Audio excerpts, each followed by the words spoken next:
चलिए next question है JEE mains 2024 PYQ unit dimension और वेक्टर से रिलेटेड क्वेश्चन है। तो इसके बाद हम करंट इलेक्ट्रिसिटी के कुछ क्वेश्चंस को करवाएंगे जो कि 2023 के पीवाईक्यूज हैं। तो अगली वीडियो को में ध्यान से देखना है आपको। यदि आप जेईई मेंस एडवांस और जो भी नीट वगैरह की तैयारी कर रहे हैं तो मेरे जितने इस वीडियो से आपको सब्सक्राइब करके देखना चाहिए। तो आपको क्वेश्चन आपके सामने applying the principle of homogeneity of dimension determine which one is current, है ना। T is the time period, इसमें आपको क्वेश्चन आपको दिया होगा, है ना। T is the time period, G is the gravitational constant, M is the mass and R is the radius of orbit. तो सबसे पहले इसका दो फार्मूला है, दो मेथड है इसको सॉल्व करने का। या तो आप LHS RHS पर क्या करेंगे, जैसे डिपेंडेंट होता है उसको LHS RHS के डायमेंशन को लिखकर बैलेंस करके इसकी वैल्यू को निकाल सकते हैं। रिलेशनशिप स्टेब्लिश जो होता है ना उसी को कर सकते हैं।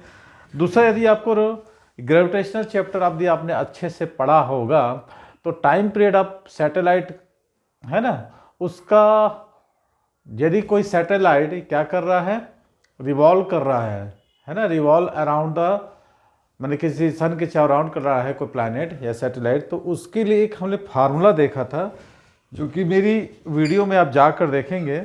तो उस फार्मूला को यदि आप रट लेते हैं, याद कर लेते हैं किसी तरह, तो ये 4 ऑप्शन है इसमें से। अच्छा, ऑप्शन तो लिखा ही नहीं है भाई, ऑप्शन तो लिख देना था। चलिए ऑप्शन लिखते हैं, उसके बाद इसको समझाते हैं ना। ये 4 ऑप्शन हैं।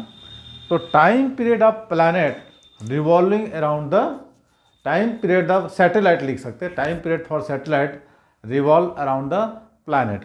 तो ये फार्मूला था हमारा, T is equal to, time period बोल रहा है ना, तो जब ये फार्मूला आप लिख लेंगे 2 पाई r का पावर 1/3, क्या है 2 पाई r का पावर 3/2, यही है ना कि 1/2 है, 3/2 अपॉन √GN।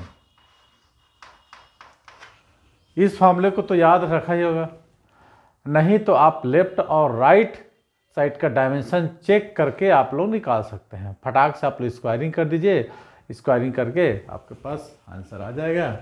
तो T square is equal to कितना हो जाएगा, 4 पाई स्क्वायर, जब r का स्क्वायर करोगे तो 2 और 2 कट जाएगा, r³ आएगा अपॉन GN।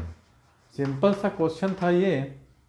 तो इसमें से कौन सा ऑप्शन है इक्वल टू, कोई सा नहीं दिख रहा है, तो आप ऑप्शन आप चेक कर सकते हो।